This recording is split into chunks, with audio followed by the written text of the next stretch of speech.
Pues en nombre de nuestra directora general, la doctora Patricia Galeana, les doy la más cordial bienvenida a este ciclo de mesas redondas llamado Las primeras revoluciones sociales del siglo XX, que como ustedes sabrán, pues contará con destacados especialistas en los temas que ocupan este ciclo.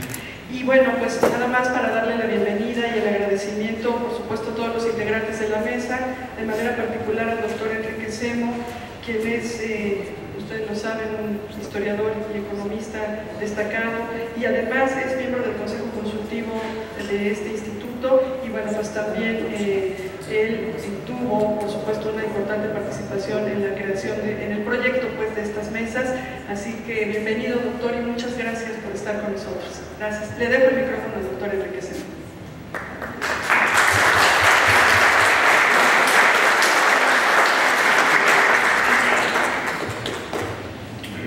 Estamos aquí reunidos a unas horas de que sea 20 de noviembre, el día que Madero escogió para que comenzara la Revolución Mexicana, según su recomendación a las 6 exacto de la tarde.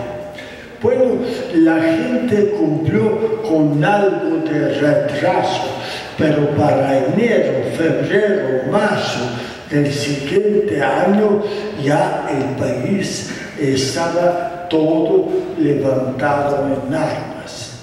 Y nosotros vamos a hablar, más bien van a hablar los compañeros que me acompañan, sobre la Primera Guerra Mundial y el ciclo de revoluciones. Más de 10 revoluciones que tuvieron lugar entre 1905 y 1920, digamos, o sea, en un plazo de 15 años.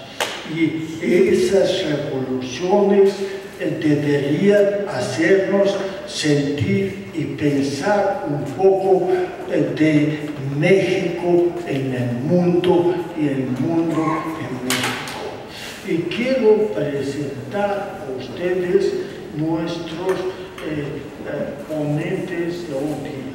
Enrique Rájimo es profesor muy querido en la Facultad de Filosofía y en la Facultad de Economía. Su doctorado es de la Universidad de París. En Francia es maestro en sociología por la misma universidad y licenciado por sociología en la Universidad de París. Y una palabra sobre lo que es más importante y que son algunas de sus publicaciones.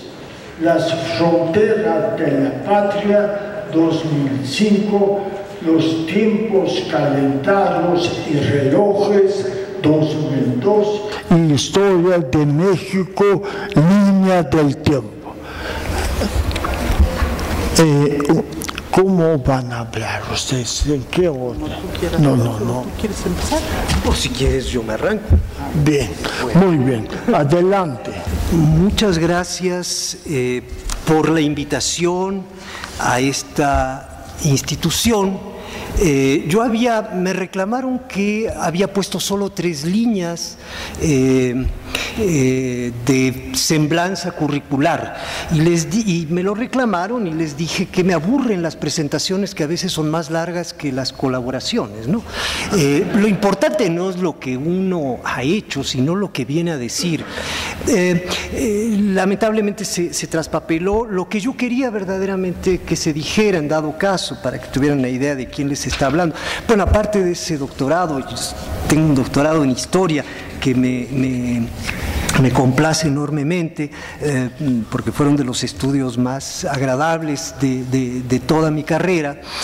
Y la otra cosa que había mencionado es que fui becario de esta institución del INERM hace muchos años, cuando era joven. Y bueno, no es, también estoy muy agradecido con el INERM, pero lo quería decir porque vuelvo a veintitantos años después, un cuarto de siglo después, a este recinto. Y agradezco enormemente la invitación que mi tocayo Enrique Semo me ha cursado para estar con mi querida colega Elvira Concheiro en esta tarde con ustedes. El resultado, no sé si sea resultado esta serie de dos pláticas, de dos mesas redondas, de una conversación que tuvimos hace unos meses, él y yo, aquí a la vueltita, y dijimos, habría que hablar de esa coincidencia de revoluciones de principios de siglo y la Primera Guerra Mundial. Y bueno, esto cristalizó en lo que hoy vamos a empezar a hablar los tres. Y en realidad yo dije, bueno, sí, en esa ocasión manifesté mi interés por tratar de analizar esta temática de la Primera Guerra Mundial, las revoluciones sociales, pero en verdad no sabía, y creo que sigo sin saberlo muy bien, cómo abordarlo. En dado caso, lo que yo quiero hacer hoy es tal vez formular una serie de preguntas preguntas por las cuales siempre inicia la reflexión histórica. Y bueno, tal vez de estas preguntas y los intentos de respuesta que procuraremos dar cada quien o en colectivo surja alguna línea de interpretación. Hay tres puntos que me parece definen al tema, tres puntos que definen al tema. Efectivamente, como ya se mencionó en la presentación, la primera tiene que ver con esta simultaneidad cronológica de las vísperas de la llamada Gran Guerra. Los franceses le llaman a la Primera Guerra Mundial la Gran Guerra. La simultaneidad cronológica de las vísperas de la Gran Guerra con las revoluciones en los llamados países semicoloniales o incluso en un imperio como el zarista, me refiero a Rusia. El segundo punto tiene que ver con la definición de la coyuntura inmediatamente previa al estallido de la Gran Guerra. No creo que podamos entender la conjunción de ambos fenómenos, el de las revoluciones sociales con la Gran Guerra, si no tenemos una idea de qué está hecha la geografía económica, política mundial en los primeros años del siglo XX o tal vez a finales del siglo XIX y esos primeros años del XX. Y la tercera cuestión hace referencia ahora sí a cómo se sitúa la Revolución Mexicana en ese contexto bélico mundial. Sí, evidentemente la Revolución Mexicana, todos sabemos que es contemporánea de la Primera Guerra Mundial, pero no siempre se articulan una con otra. Grandes historiadores han hecho contribuciones extraordinarias, de alguna manera las voy a rescatar y voy a plantear algunas otras preguntas. Bueno, para tomar el primer punto que acabo de señalar, el tema de la simultaneidad cronológica de las vísperas de la Gran Guerra y estas revoluciones en diversos continentes, tal vez vale la pena recuperar a un autor, un historiador que no escribió hace tanto tiempo, pero que ha quedado en una suerte de olvido y que creo que aun si sus hipótesis ya no me convencen tanto, vale la pena dar cuenta de sintetizar qué es lo que planteó. Me refiero a John Mason Hart, que escribió una obra grande sobre la Revolución Mexicana y quien destacó cómo en esa primera década del siglo XX, entre 1900 y 1910, había habido 4 revoluciones, ¿no? Entonces él se refiere, por supuesto, a la Revolución Mexicana, a la Revolución China, a la Revolución Rusa y a una revolución que tal vez la distancia, la dificultad lingüística siempre nos hace la olvidamos, que es la Revolución Persa, la revolución en hoy Irán. ¿Y por qué? Digamos, ¿qué es lo que tienen en común esas 4 revoluciones o esos 4 países en ese momento preciso, en ese principio del siglo XX? Y entonces, él dice, hay 4 cosas que comparten esos países. Por un lado, una penetración económica muy importante por potencias industriales del Atlántico Norte, por Inglaterra, Francia, básicamente, Bélgica también, sin que sea una potencia del tamaño de Bélgica, de Francia o de Inglaterra, bueno, y que invierten en sectores como ferrocarriles, petróleo, minería, servicios urbanos, por ejemplo, en los tranvías, etc. Bueno, segundo punto, una centralización política enorme en detrimento de élites provincianas, ¿no? Élites provincianas que hasta hacía poco reinaban prácticamente en un territorio acotado. Estas élites provincianas, regionales, se ven desplazadas por un poder ejecutivo, un gobierno central terriblemente fuerte y que las van marginando. Tercer lugar, una crisis fiscal debido a costos de desarrollo de infraestructura. Son estados que han invertido en ferrocarriles, en modernización de puertos, etcétera, y han gastado mucho, incluso más de lo que ingresaba a las arcas públicas, y eso ha hecho de estos estados, ha hecho que se presentara una crisis fiscal. Al mismo tiempo, depreciación de la plata. México es un caso muy bueno de eso, es decir, como la plata, el peso mexicano sigue el patrón plata y por lo tanto el peso se deprecia, se devalúa, más un aumento en las tasas de interés. En cuarto lugar, a partir de 1900, un deterioro de los salarios en todos esos países, que afecta, por supuesto, a sectores populares, y una baja en los niveles de empleo, más una restricción del acceso a los negocios por parte de las élites nativas, lo cual las hace volcarse por una retórica nacionalista. Bueno, entonces, ahí estaría el denominador común de estos 4 países que conocieron revoluciones en esos inicios del siglo XX. Obviamente, estos 4 elementos compartidos tienen que ver con, bueno, la expansión de las potencias imperialistas en los llamados países semicoloniales. Ahora, ¿son estas revoluciones antiimperialistas propiamente? Y creo que hay una suerte de dos polos en la historiografía para contestar esto. Hay quienes afirman, por ejemplo, y me refiero básicamente a partir de ahorita a la Revolución Mexicana, que efectivamente la Revolución Mexicana es una revolución antiimperialista o más precisamente anti-yanqui.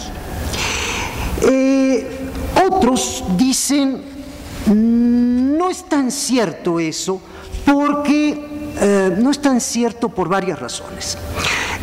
Por un lado, a los mexicanos, incluso de sectores populares, no les iba peor con los extranjeros que con los nacionales. En última instancia, una empresa extranjera, se dirá, pagaba mejor que un capitalista nacional. Por otro lado, estas élites provincianas no siempre se ven sacadas de la jugada por parte del capital extranjero, sino que intentan precisamente acomodarse a los negocios que el capital extranjero piensa instalar en México, y le sacan una buena tajada a ello. Un ejemplo podría ser la propia familia Madero, que en días, en semanas, incluso previas a la revolución, celebra contratos que no llegarán a consumarse, evidentemente, dado el estallido de la revolución, con los franceses para la construcción de una vía férrea, también con los franceses para explotación minera, etc.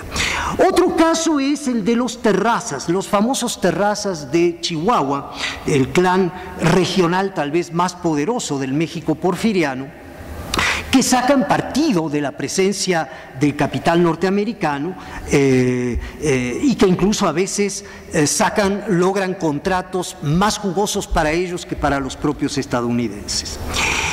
O las élites veracruzanas que sacan partido del arrendamiento de sus tierras para exploración y explotación a ese buitre de la industria petrolera de la época, que es Whitman Pearson, el dueño de la compañía de petróleo El Águila, y que, bueno, reciben rentas por la explotación del petróleo.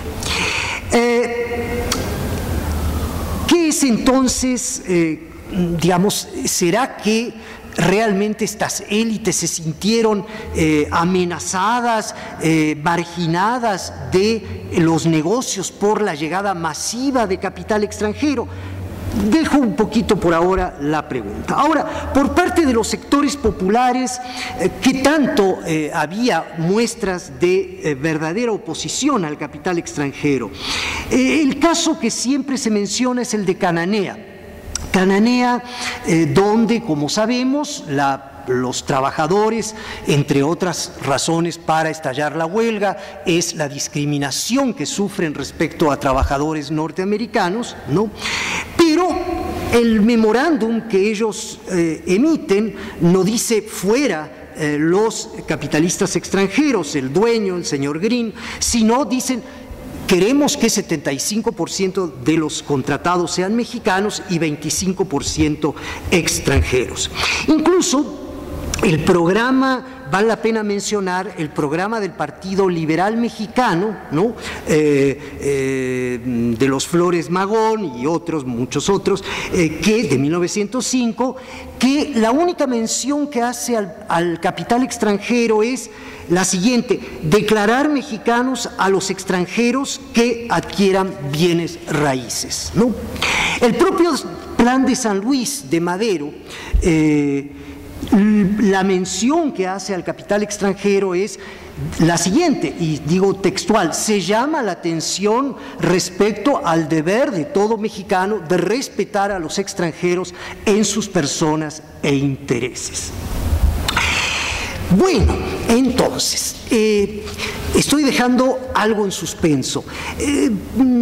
Dije entonces que efectivamente una de las características de estas revoluciones era esa entrada masiva y que parecía no detenerse desde finales del siglo XIX y que se multiplica a principios del siglo XX y que, según algunos, habría desatado una suerte de reivindicación nacionalista contenida en esas revoluciones sociales.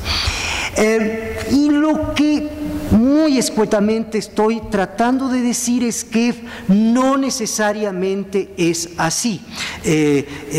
Hay reacciones efectivamente nacionalistas a lo largo de estas revoluciones, indudablemente, pero no necesariamente, como afirman algunos, conduce a posiciones antiimperialistas o en este caso antiyanquis.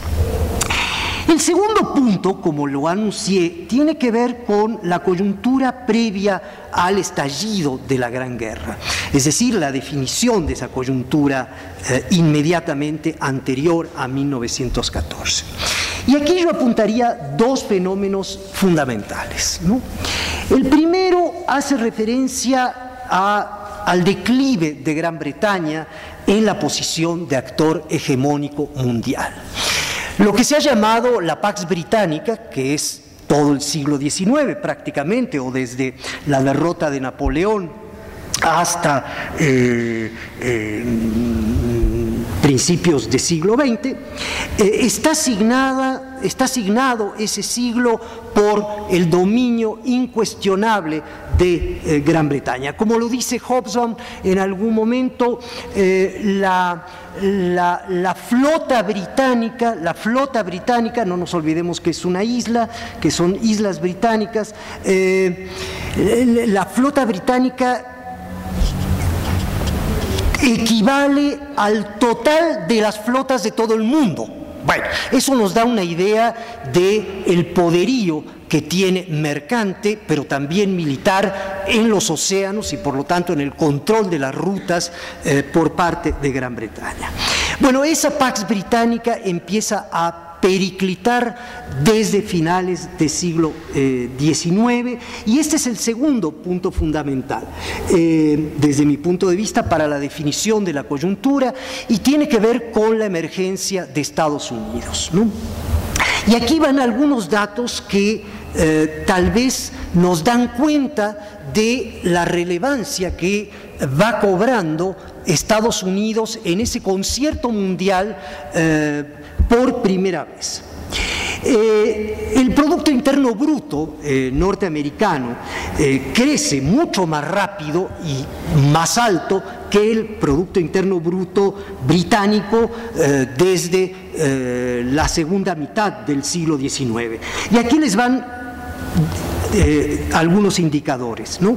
Si en 1870 los dos productos internos brutos, el de Gran Bretaña y el de Estados Unidos, son similares, es decir, son economías relativamente similares, en 1913, es decir, 43 años después, el Producto Interno Bruto norteamericano duplica al británico, en gran medida gracias al bono demográfico, diríamos hoy en día, al bono demográfico que implica para Estados Unidos la inmigración masiva de europeos, ¿no? Sin embargo, hay grandes diferencias, ¿no?, entre las dos economías. Estados Unidos empieza a exportar capital a partir de 1890, pero todavía la inversión extranjera de Estados Unidos, en Estados Unidos, es decir, de extranjeros en Estados Unidos, es mayor que su propia inversión en el extranjero, ¿no? Y no hay duda que la mayor parte de la inversión extranjera mundial es británica. Pero hay otro indicador que me parece muy importante, y es el siguiente. El 45% de la inversión extranjera británica se localiza, el 45%, es decir, casi la mitad de todos los capitales británicos en el extranjero, se localizan en Canadá, Australia, Nueva Zelanda y en Estados Unidos. Solo una quinta parte está en América Latina. Estados Unidos presenta una situación diferente. El 47%, casi la mitad de su capital invertido en el extranjero, está en América Latina, y el total de la inversión extranjera norteamericana es apenas un sexto de la inversión extranjera británica. Es decir, aunque la economía norteamericana sea el doble de la inversión de la economía británica, el dominio del capital británico en el exterior es enormemente mayor. Y creo que esto es importante registrarlo, porque la Primera Guerra Mundial va a ser un proceso de rápido cambio en esas posiciones relativas en el concierto mundial, en la disputa mundial finalmente, ¿no? Bueno, aparte de Estados Unidos, hay otro país que está emergiendo y que es de cuidado, y me refiero a Alemania. La inversión extranjera de Alemania en América Latina es pequeña, incluso para todo el capital alemán invertido fuera. En América Latina, Alemania invierte el 13% de su capital localizado fuera de sus fronteras y representa apenas 1/3 de la inversión británica extranjera. Pero Alemania tiene una posición minoritaria en lo que concierne inversión extranjera, se ve compensada por el desarrollo de auténticos sectores de punta, es decir, sectores de punta del patrón tecnológico de finales del siglo XIX y principios del XX, que es la metalurgia, la industria química y, por supuesto, tiene una presencia importantísima en el armamento, en la industria armamentista e incluso en los servicios financieros, ¿no? Bueno, lo que quiero decir es que este principio del siglo XX está marcado por esa fisura en la Pax Británica, por la emergencia de estas dos estos dos potenciales rivales británicos que desordenan un mapa relativamente ordenado que había prevalecido a lo largo de todo el siglo XIX. Y entonces, claro, la pregunta es, ¿qué tanto esta fisura que representa la recomposición del mapa geoeconómico implica la guerra, ¿no? Es decir, ¿qué tanto este inicio de desorden mundial implica el estallido de la guerra? De hecho, varios historiadores dicen, pues, en realidad ningún gran comerciante, ningún gran industrial estaba interesado en la guerra, preferían la continuación de sus intercambios mercantiles. Para ellos la guerra no era una promesa de mejores y más bollantes negocios. Y tal vez no querían la guerra.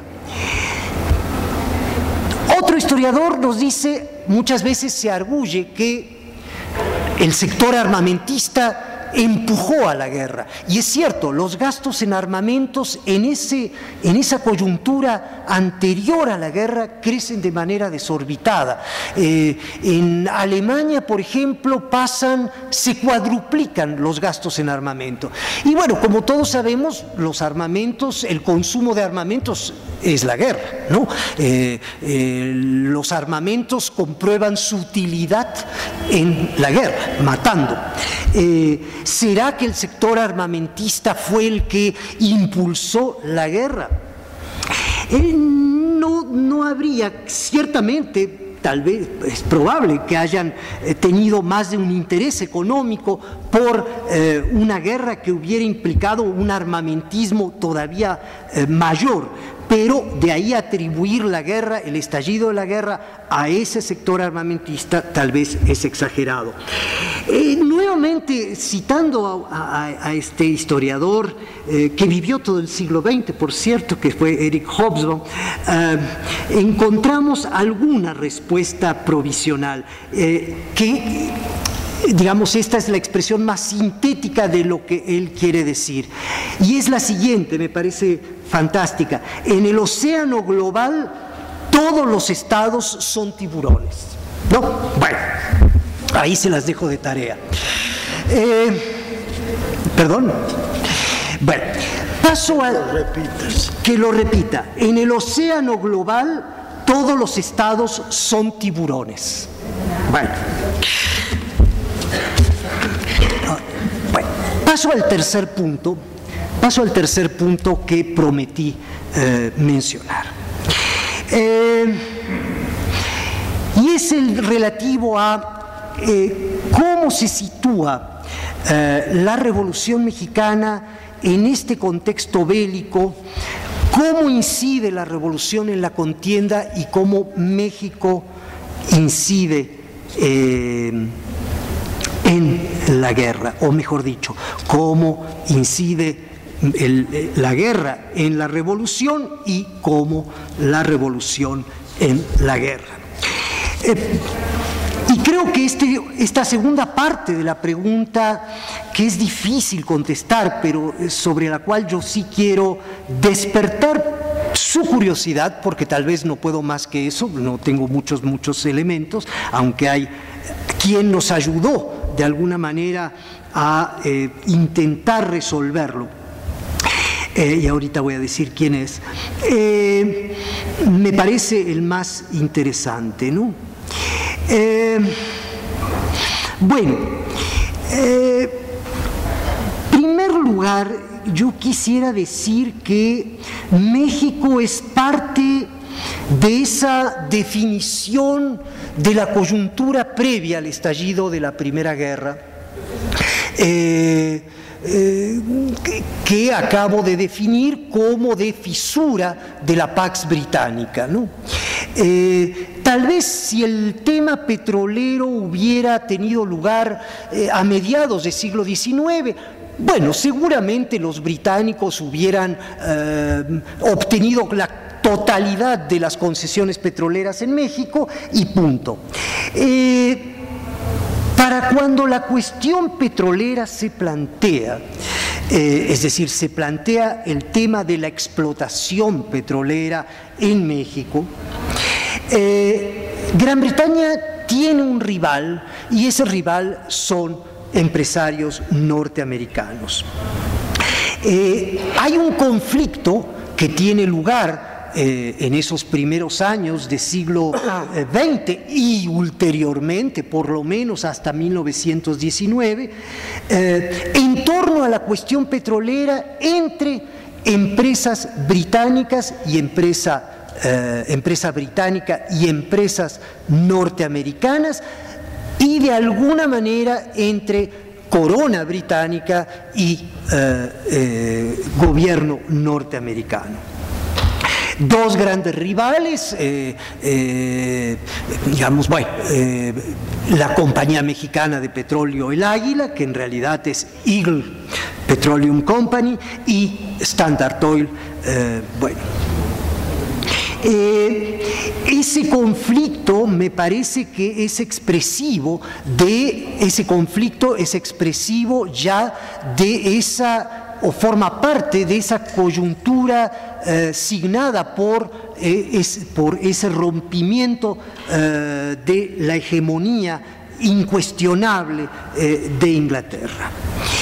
Bueno, en 1910, nos lo recordaba nuestro moderador, estalla la revolución maderista, y creo que podemos plantearnos las cosas un poco de esta manera, a ver si mi periodización rupestre los convence. Creo que hasta 1914 lo que prevalece, es decir, hasta el estallido de la Primera Guerra Mundial, lo que prevalece por parte de las potencias mundiales es la interrogante de sobre cómo la revolución afecta o no sus intereses, ¿no? ¿Podría, por ejemplo, la revolución alterar la preferencia de Porfirio Díaz y de Limanturzu, ministro de Hacienda, por los negocios británicos y volcarse por otros favoritos? ¿Acaso Madero pensaría en favorecer a los norteamericanos como se planteó en algún momento, o se acercaría a los alemanes como también aconteció para la obtención de ciertos créditos por parte de bancos alemanes? En fin. Pero también hay otra preocupación y que es el clima político que va apareciendo a partir de 1912, tras la llegada de Madero a la presidencia, y la cauda de movilización social y agitación que provoca un auténtico temor y terror en ambientes extranjeros radicados en México y en las élites nativas. De alguna manera, el pacto de la embajada es el extremo histérico de ese terror, ¿no? El pacto de la embajada, les recuerdo, aunque seguramente todos lo saben, pero por cualquier cosa, es ese acuerdo que se teje armado básicamente por el embajador norteamericano en México, pero con otros funcionarios diplomáticos y básicamente con un sector del ejército liderado por Victoriano Huerta para efectuar el golpe de Estado que llevará a la destitución y asesinato de Madero y de su vicepresidente Pino Suárez, ¿no? Ahora, a partir de 1914, entonces ya estallada la Primera Guerra, la pregunta, los problemas por parte de las potencias es otro. Y es más bien si México abastecerá de materias primas estratégicas a las naciones en conflicto, o por lo menos cómo evitar que se las proporcionen a naciones enemigas, ¿no? Hay un episodio extraordinario, extraordinariamente relatado y profusamente relatado, pero creo que la mejor narración es la de Friedrich Katz, por supuesto, en la Guerra Secreta en México, que tiene que ver con la preocupación básicamente alemana de mantener como país neutral o no interviniente en la guerra a Alemania, a Estados Unidos, perdón. Y cómo mantener ocupado o distraído a Estados Unidos para que no intervenga en el conflicto cuyo escenario es básicamente Europa, incitando a México a que provoque una guerra contra Estados Unidos. De esa manera, el ejército norteamericano voltearía su atención a la frontera sur de su país y, obviamente, descartaría una intervención en el continente europeo. Bueno, ese es el famoso entuerto del telegrama Zimmermann, aquel que el canciller alemán envía a Carranza diciéndole que se invade aquellos territorios perdidos en 48, eso va a desatar, por supuesto, una guerra con Estados Unidos, pero Alemania le va a ayudar a recuperar esos territorios. Bueno, Carranza obviamente los manda a volar, pues, o los ignora el contenido, más bien, ignora el contenido de ese telegrama y de esa propuesta no conveniente políticamente. Ahora, las potencias van a apoyar de manera distinta a las facciones revolucionarias o reaccionarias y contrarrevolucionarias. Como sabemos, Gran Bretaña va a apoyar primero a Huerta, la apoyará, y en eso buena parte de ese apoyo deviene de la presión que ejerce el dueño de la compañía mexicana El Águila, de petróleo. Estados Unidos parecería coquetear en algún momento con la posibilidad de apoyar a Villa, pero eso dura muy poco, y a partir de mediados de 14 el apoyo es francamente para Venustiano Carranza. Y aquí hay algo que me parece fundamental y creo que se lo debemos nuevamente a este historiador al que me refería al inicio, John Mason Hart, quien llevó a cabo el cálculo a partir de documentos que se encuentran, se localizan en Washington, de lo siguiente. Cuando en noviembre de 1914 los norteamericanos evacúan la plaza del puerto de Veracruz, que tienen ocupado desde abril de ese año, de 14, dejan varios cobertizos, bodegas pues, repletas de armamentos. ¿Por qué razón no reembarcan esas armas y se las llevan de regreso a Estados Unidos? ¿A quién se las están dejando? Está claro que el que va a ocupar el puerto de Veracruz, una vez que ellos desalojen, es Venustiano Carranza, que está avanzando hacia el puerto de Veracruz. Recordemos que la Ciudad de México va a ser ocupada inminentemente por las fuerzas de la Convención, y que será Carranza el que finalmente accederá a esos cobertizos. ¿Qué quiere decir? No quiere decir otra cosa más que Estados Unidos está apoyando al gobierno carrancista. Ahora, ¿pudo México aprovechar la rivalidad entre naciones para obtener algo? Es decir, la coyuntura bélica permitió a México, al México sacudido por la revolución, sacar partido de ello. Parecería que en algunos momentos la diplomacia mexicana jugó por ahí. Carranza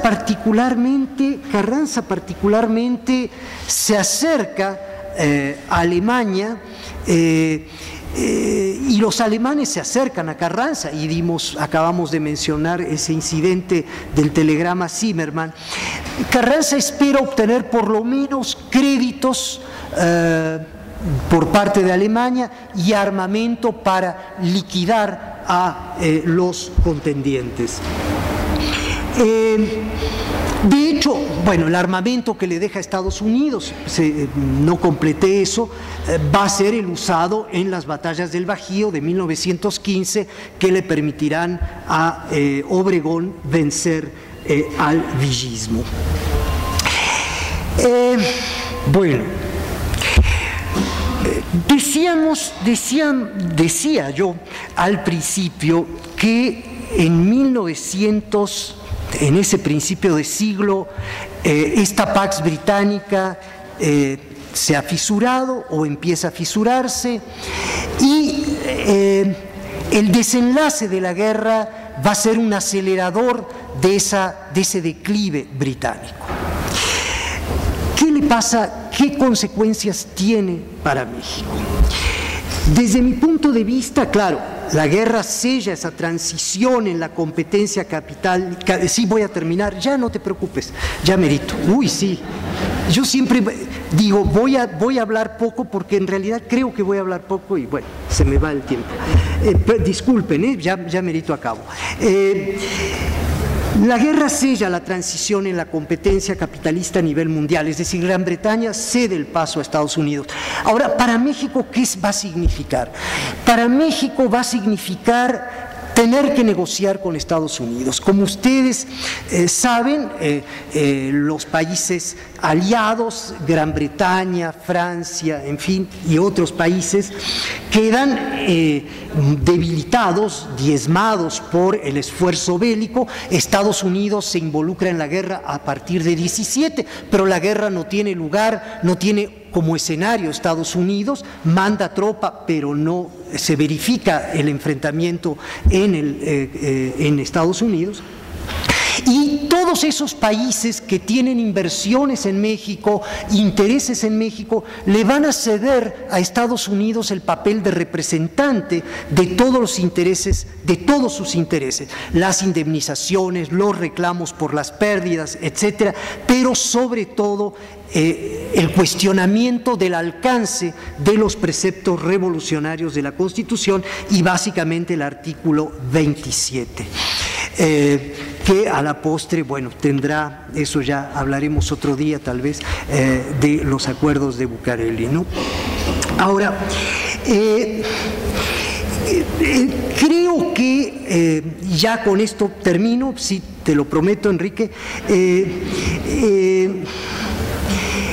El desequilibrio del rompecabezas geopolítico de la preguerra, ¿no? Permite que naciones interesadas en mejorar su posición en la competencia mundial vislumbren la posibilidad de hacerlo, sobre todo en un país como México, donde se están desanudando antiguos y bien sedimentados vínculos con grandes centros capitalistas. Emilio Sebadúa, un historiador, dirá: Francia se va a quedar sin Limantour y Gran Bretaña sin Lionel Carden, que era el cónsul británico intermediario de muchas operaciones financieras y de otro tipo entre México y Gran Bretaña. La revolución barre con Limantour, barre con Lionel Carden. ¿Qué sucede entonces? ¿Cómo es esa una oportunidad que algunos, como Alemania, pueden ver, vislumbrar como posibilidad para meterse en el continente americano y particularmente en México? Bueno, ahí lo voy a dejar aquí porque si no se me va a poner muy nervioso y yo también. Muchas gracias y disculpen la...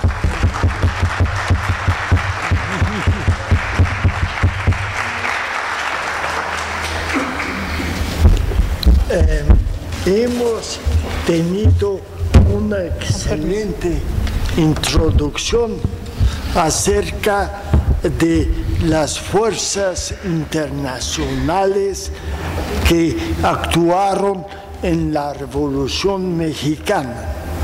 Ese México nuestro que por razones geopolíticas no se parece a ningún otro país del mundo, o quizás a Ucrania en esos momentos. Pero tenemos 3.000 kilómetros de frontera con la nación más poderosa del mundo, y eso que hace que muchos ojos se claven en México en momentos decisivos de conflicto con los Estados Unidos. Pero lo que es interesante es que las revoluciones aquí nombradas, la de Persia, que todavía es una especie de imperio, la del Imperio Otomano, cuyo centro es la futura Turquía, es decir, el imperio se cae, pero Turquía sobrevive gracias a una revolución muy profunda. Otra revolución que comienza casi en el mismo año que la nuestra es la China, que tendrá una influencia que solo ahora se puede comenzar a medir realmente. Como decía una vez Mao Zedong a un historiador francés que le preguntó en los años 70, se acercó a él y le dijo: presidente, ¿qué piensa usted de la Revolución Francesa? Eso era en los años 70. Y le contestó Mao: ¿no cree usted que es demasiado temprano para opinar? ¿Verdad? pero la Revolución China comienza un año después que la mexicana y tiene muchos actores similares a la de México. Antes de eso se ha producido la primera revolución rusa, la de 1905. ¿Por qué todas juntas? Que es un fluido misterioso que a través del aire, como el ébola, se contagia en el país.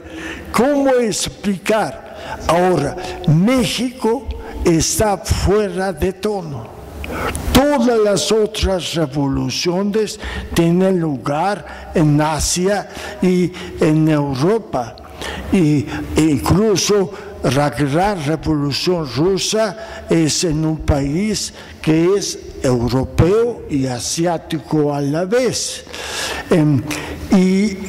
México es el único país de América Latina. Y, ojo, no hubo ninguna revolución parecida en todo el continente. ¿Cómo se explica eso? Tardaron 30 años, hacia los años 50, en comenzar un nuevo ciclo con nuevo contenido en que muchos países participaron. Vamos a pasar el micrófono y la palabra a la doctora Elvira Concheiro, que durante 3 décadas se ha dedicado a la academia, investigadora titular en el Centro de Investigaciones Interdisciplinarias de Ciencias Humanidades de la UNAM. Realiza sus actividades docentes en la Facultad de Ciencias Políticas. En 2 ocasiones ha sido invitada para instancias de investigación por las universidades de Francia, y entre sus publicaciones tiene 3 libros y varios ensayos sobre grandes grupos económicos y sus vínculos con el poder político en México. Además, ha publicado muchos capítulos del libro y artículos y ensayos sobre diversas temáticas de sociología y política, particularmente sobre la izquierda mexicana. Entre sus obras se cuentan la coordinación del gran libro El comunismo, otras miradas de América Latina, que coordina junto con los doctores Modonesi y Crespo, y también el libro Reencuentro con Marx, Partido y Praxis Revolucionaria, y últimamente el libro Congresos Comunistas México 1919-1981, publicado por la Secretaría de Cultura del Distrito Federal. Tiene la palabra la doctora Concheiro.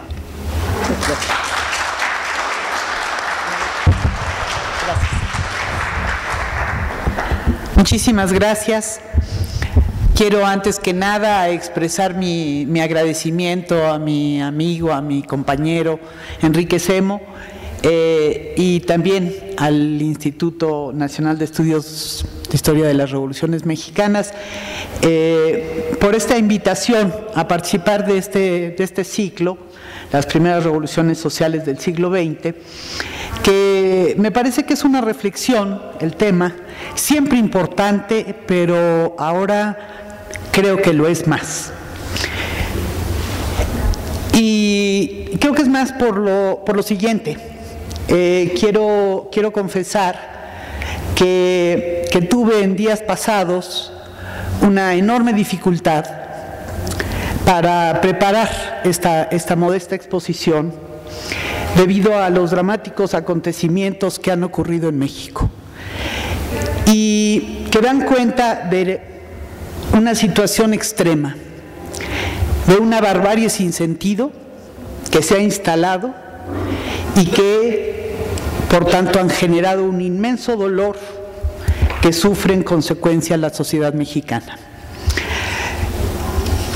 Permítame entonces empezar por ahí. Después verán por qué tiene que ver. Ayotzinapa se ha convertido en un símbolo que recorre el mundo en su ignominia, pero también en sentido de su posibilidad como punto de inflexión. Interpela a todos y todas. Interpela sobre todo al Estado, corrupto y autoritario que se desmorona desde hace años en nuestro país, pero que ha sabido evitar una y otra vez que se haga realidad la aspiración de la mayoría de la sociedad mexicana para abrir cauce a una transformación democrática y justa. Pero también interpela a las fuerzas políticas del país y, para nuestra desgracia, en particular a las izquierdas. Ayotzinapa, en efecto, nos hace ver la lista infame de agravios que ha sufrido México en las últimas décadas. Nos hace ver la ausencia de una transición a la democracia, entrecomillado transición, que se nos vendió como discurso, y unas cuantas canonjías. Se vendió a cambio de imponer el fraude. Nos hace ver un régimen putrefacto que llega con cara de telenovela. Nos hace ver a la clase empresarial cada vez más ineficiente y mantenida, a la que las privatizaciones han encumbrado con algunos de los hombres más ricos del mundo, mientras en el país aumenta la miseria, la falta de empleo, el trabajo en extremas condiciones de explotación de niños y de las mujeres en particular. Ayotzinapa nos hace ver la tragedia de mujeres que sufren el acoso, la discriminación y el feminicidio. Nos hace ver la frustración de los jóvenes a los que se les niega el derecho a la educación y a un empleo bien remunerado. Ayotzinapa ha abierto los ojos de la nación para ver el dolor que recorre el país. Migrantes desaparecidos, niños muertos en la guardería ABC, miles de desaparecidos que desconocemos sus nombres, más de 100,000 muertos en algo que llaman guerra contra el narcotráfico, mientras ese jugoso negocio crece y crece. Ayotzinapa permite ver el imperio de la impunidad, la corrupción en todos los niveles de la administración y la alteración de las funciones del Estado gracias al imperio de los intereses privados y el desprecio al ámbito de lo común.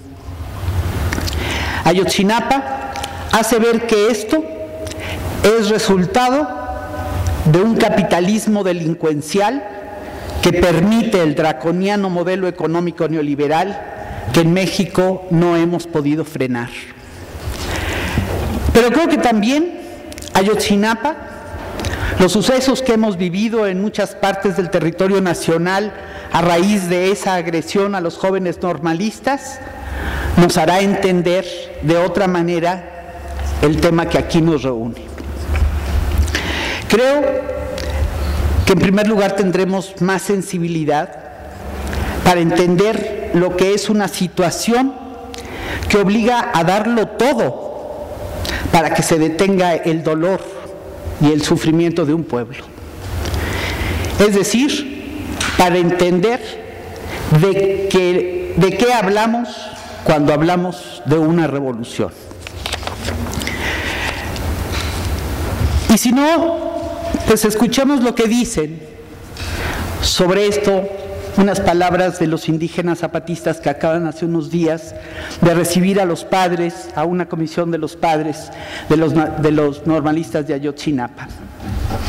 Dicen en ese comunicado: cierto, habrá un cambio profundo, una transformación real en este y en otros suelos dolidos del mundo. No una, sino muchas revoluciones habrán de sacudir todo el planeta. Pero el resultado no será un cambio de nombres y de etiquetas, donde el de arriba sigue estando arriba a costa de quienes están abajo. La transformación real no será un cambio de gobierno, sino de una relación. Una donde el pueblo mande y el gobierno obedezca. Una donde el ser gobierno no sea un negocio.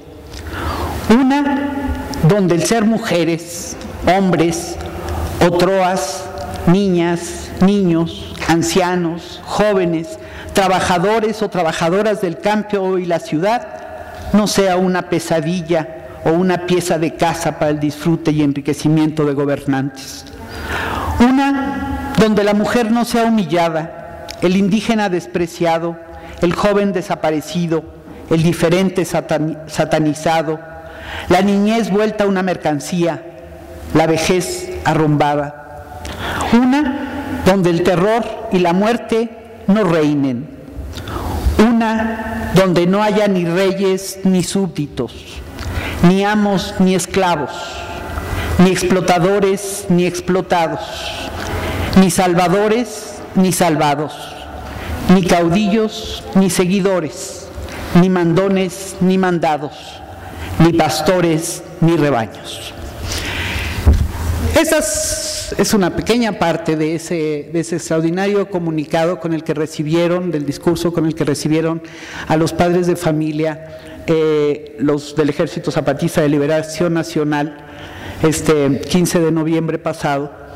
Y creo que resume con una extraordinaria claridad lo que fue el ideal de las revoluciones del siglo XX y que está de vuelta, o parece estar de vuelta, según estas palabras de los zapatistas del ZLN. Y creo que sí, que a lo mejor por ahí debíamos de empezar, por ver qué se entiende bien por revoluciones, y que estas...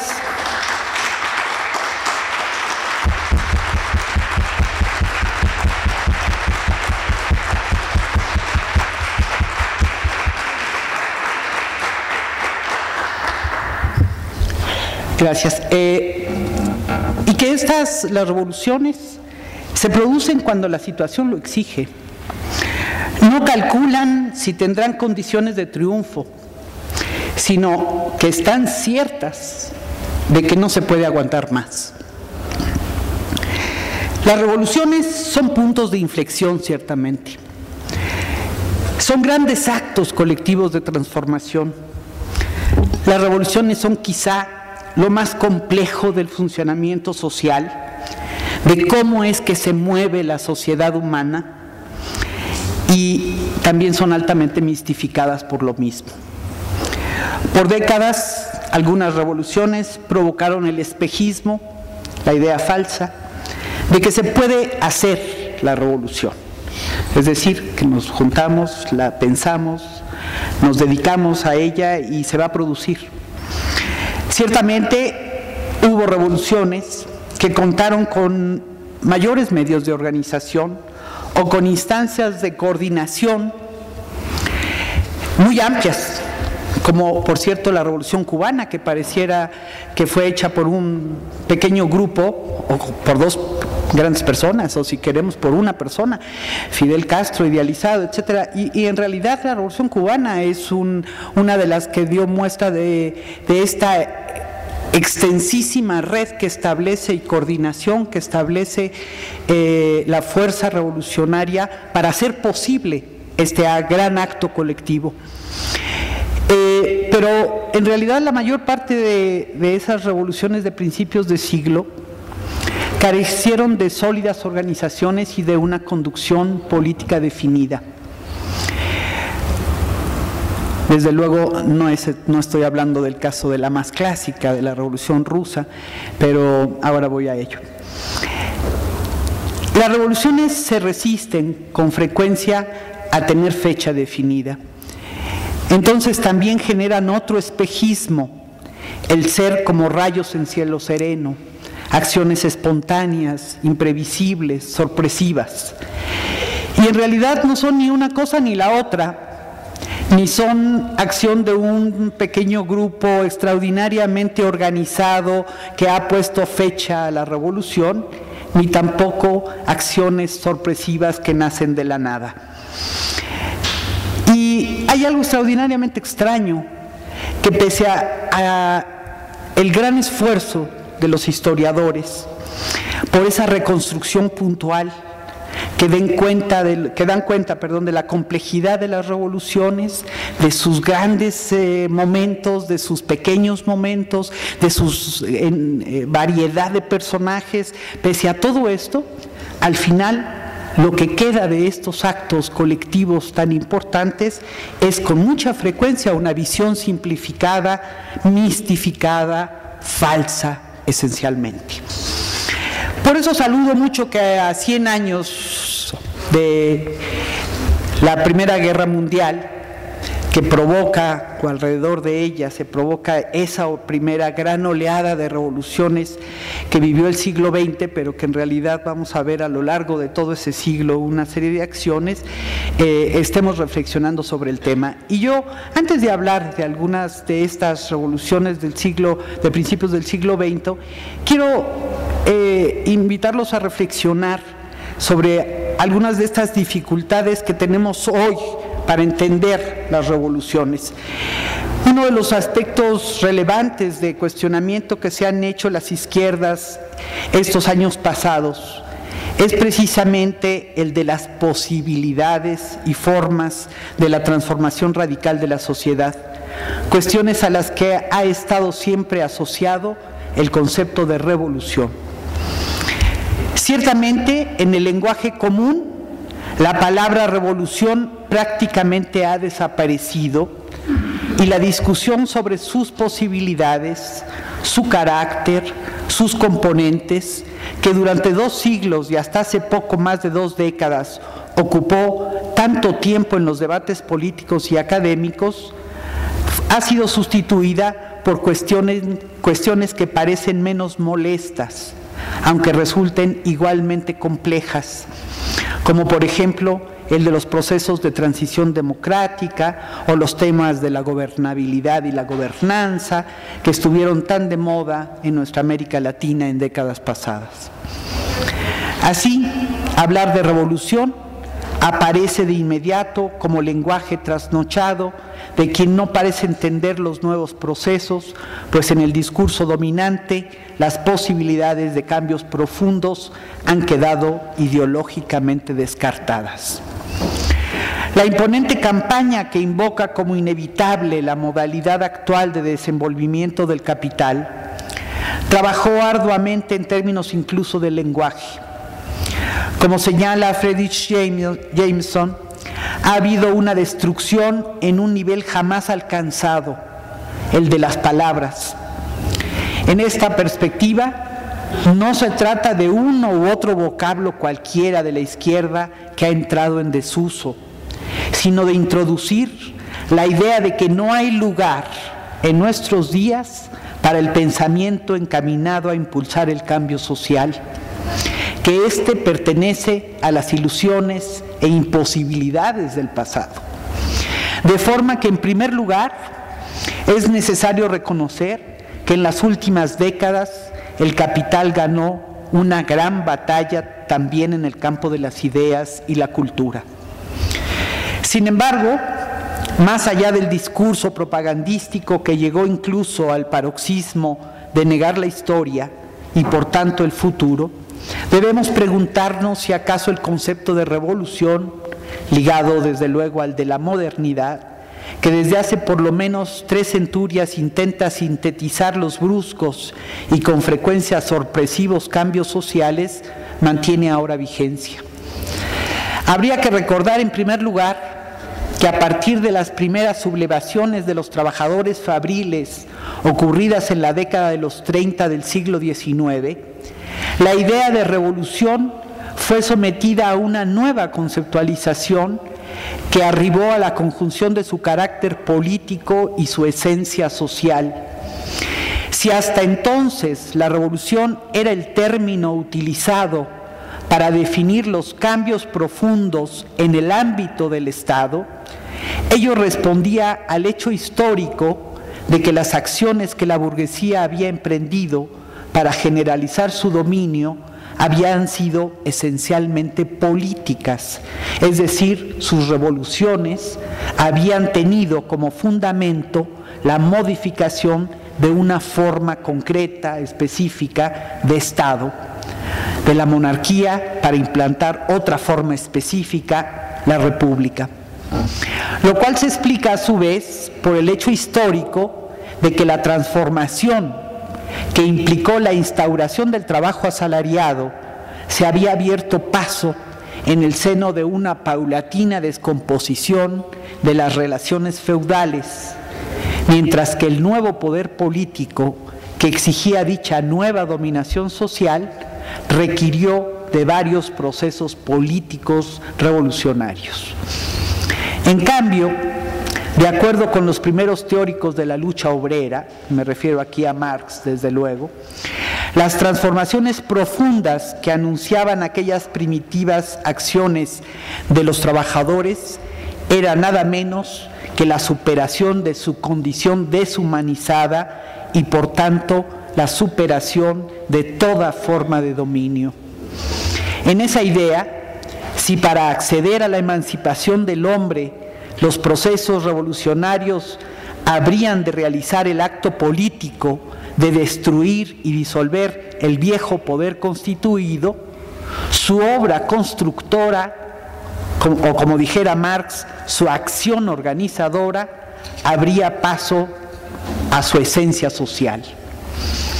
Por tanto, desde entonces, desde Marx para acá, la revolución denominó a aquellos procesos que se proponen de manera más o menos definida la superación de la sociedad y el poder establecidos, es decir, cuyo contenido esencial reside en la crítica superadora del capitalismo, tanto en lo que se refiere a su dinámica social de explotación del trabajo asalariado, como a su fundamento político estatal. Así, pueden parecer obvias en la perspectiva de la conservación de este sistema las razones para descalificar, incluso desde el lenguaje mismo, toda idea de cambio revolucionario. Pero, ¿qué es lo que puede explicar que ahora también ocurra esta especie de autocensura conceptual en el propio campo del pensamiento crítico? O en otras palabras, ¿qué obstáculos enfrenta actualmente la idea misma de la revolución en el campo de quienes mantienen una visión emancipadora? Antes que nada es necesario señalar que el hecho de que la revolución cargue ya con una larga historia, o las revoluciones, es decir, el concepto, cargue ya con una larga historia, es decir, lleve a cuestas la experiencia precisa de aquellas revoluciones de nuestro tiempo y específicamente de aquellas que lograron triunfar, nos obliga a reconocer críticamente varias cosas. En primer lugar, el hecho de que relativamente pronto todas ellas perdieron su capacidad de autorrevisión, que nunca volvieron sobre sus pasos para corregir su curso y adquirir un nuevo impulso, o cuando lo hicieron ya era demasiado tarde. Transmutadas en poderes estatales, dado que alcanzan su objetivo de construir un nuevo Estado, perdieron su empuje inicial y se enlazaron con procesos autoritarios de diversa índole o magnitud. Negaron pues su esencia de movimientos colectivos en los que estalla libremente la iniciativa popular. En segundo lugar, también hay que señalar que el impacto que produjeron llevó a que la revolución se asociara a determinadas experiencias precisas, ya fuera la rusa, la china o la cubana, por mencionar a las que en el siglo pasado tuvieron mayor atracción, al grado de que en no pocos países se trató de implementar uno u otro de los modelos de revolución. Una tercera cuestión es que la revolución fue con ello reducida a ciertas formas de lucha, específicamente a las formas violentas, o a lo que se llaman formas violentas, armadas, lo cual generalizó la idea de que la revolución es sinónimo de lucha armada. La amalgama producida por estos tres elementos negativos, desde mi perspectiva, produjeron equívocos de gran trascendencia. Pese a que en otros hechos la historia trágica de lo que ha ocurrido en los países del llamado socialismo real ha demostrado que no existe más camino o vía, como solía decirse, para la transformación de la sociedad capitalista que la lucha por la democracia, y que en cambio, como nos enseñan todos los procesos de cambio social, las formas de lucha fueron diversas, varían según las condiciones particulares de cada momento y lugar, y son en general impuestas sobre todo por las fuerzas dominantes. Permanentemente se ha mezclado o confundido una cosa con la otra. Es decir, que mientras que lo que abrieron como procesos políticos todas esas revoluciones fue pues la lucha contra el régimen autocrático, represivo, vertical del zarismo, o de China, o la dictadura de Cuba. Todo eso fue el contenido esencial político, y sus formas de lucha fueron muy diversas en estos tres casos y en cada una de las revoluciones, y sin embargo una cosa se mezcla con otra. Pareciera que el fin en sí es la transformación violenta y no el cauce democrático que todas esas revoluciones abrieron. Igualmente grave que lo anterior resultó la adopción de modelos de revolución en que se dilapidaron enormes esfuerzos que no solo resultaron inútiles, sino que lo mismo que el agotamiento no reconocido del impulso transformador de aquellas revoluciones que lograron su objetivo de derrocar al viejo régimen, castraron la reflexión sobre lo acontecido y truncaron la elaboración original que nutriera nuevos procesos.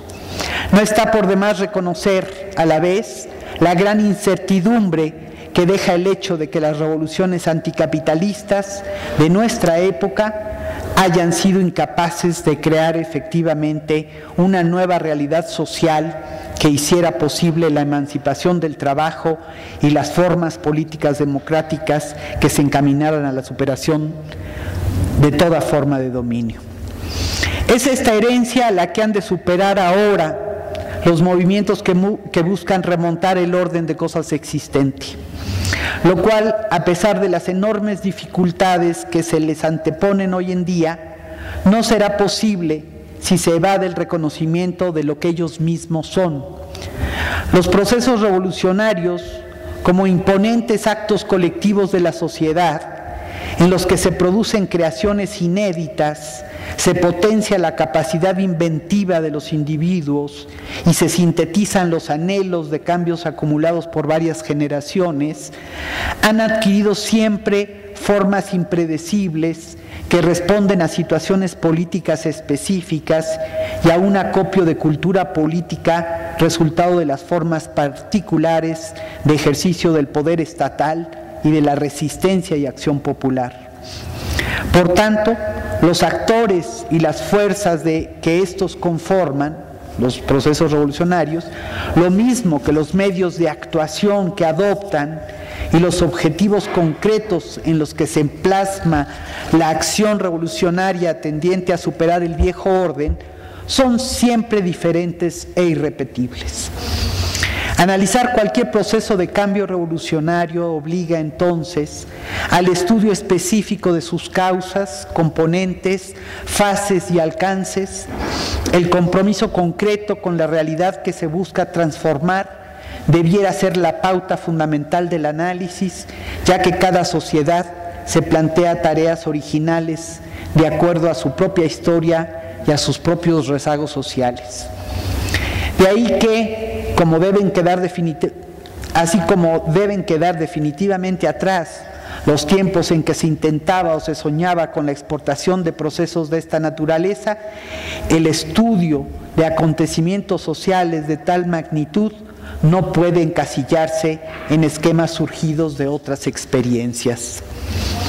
Si, como pensamos, la revolución no es un acto violento de conquista del poder, preparado pacientemente por un grupo disciplinado y consciente que un día a una cierta hora se lanza a la hazaña preconcebida de asalto al cielo, sino que es la transformación profunda de toda la vida social que se realiza por la actuación de grandes sectores de la sociedad concreta en la que ésta ocurre, y en particular frente a la capacidad de respuesta de quienes se oponen a dicha transformación, podemos entender entonces que la revolución no solo no es contraria a la democracia, sino que la requiere esencialmente en la consecución de sus fines.